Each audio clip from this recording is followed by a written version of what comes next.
Look at any church wall, any Hollywood Bible movie, any Christmas card.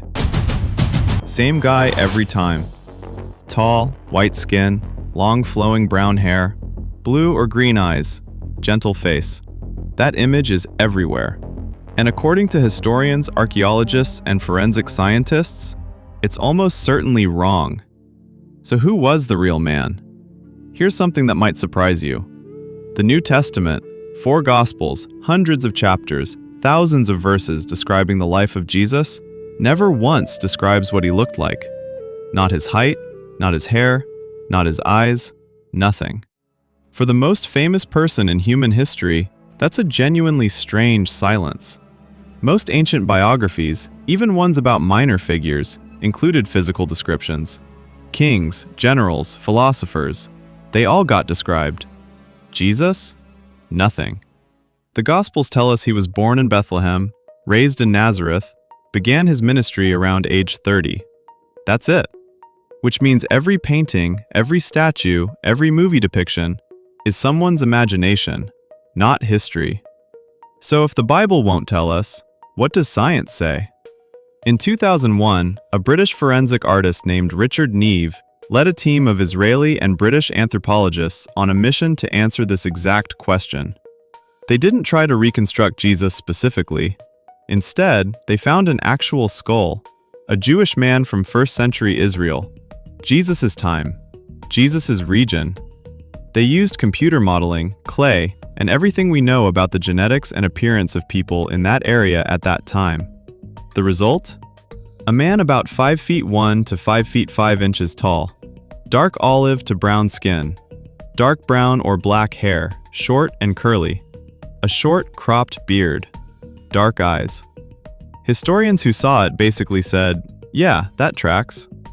Then in 2017 and 2018, DNA studies from Harvard University analyzed actual human remains from 1st century Judea. The conclusion? People from that region at that time had Mediterranean genetics. Dark hair, brown eyes, olive skin. There's nothing surprising about this. Jesus was a Middle Eastern Jewish man living in Roman-era Palestine. He would have looked exactly like the other Middle Eastern Jewish men around him. What about the rest of him? Forget the long flowing robes. Historians say long robes in 1st century Judea were typically women's clothing. Men wore short woolen tunics, knee-length, belted at the waist.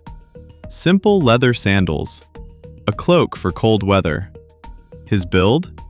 Professor Joan Taylor from King's College London put it simply. He did a lot of walking, his trade was carpentry, he and his disciples lived on shared food and charity. Wiry, not bulky. Lean. Weathered. Sun-darkened skin from years outdoors. What about the long hair? In ancient Judaism, very long hair was associated with specific religious vows, like swearing off wine and letting your hair grow. But the Gospels themselves record that Jesus was accused of drinking wine. He clearly wasn't taking that vow. Historical coins from the era show Jewish men with short to medium hair and a modest, trimmed beard. That's probably what Jesus looked like, not the guy from your church wall. Here's something most people don't know. Islamic tradition also describes Jesus, known as Isa, physically. The Hadith in Sahih Bukhari records the Prophet Muhammad's description of Jesus from his night journey. Most versions describe him as having a reddish complexion and curly hair. Another account describes him as wheatish, a warm, medium brown skin tone. Different hadith give slightly different details, but what's consistent across all of them?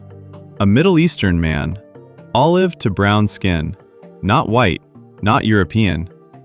Islamic tradition and modern forensic science, coming from completely different directions, arrive at basically the same place. So why does the Western image of Jesus look so different? Because it was painted by Europeans, for Europeans. During the Renaissance, the 1400s and 1500s, artists like Leonardo da Vinci and Michelangelo created the images that now define Jesus in the global imagination. They painted what their audiences knew, what looked holy and powerful to people in Italy and France. It had nothing to do with 1st century Galilee. The real Jesus was a short, lean, dark-skinned Jewish man from rural Palestine. Calloused hands, simple clothes. Someone who would completely blend into the crowd around him. Which, if you think about it, is exactly what the Gospels say. He wasn't recognized in a crowd. He needed Judas to point him out. Maybe the most historically accurate thing about Jesus is that he looked like everyone else.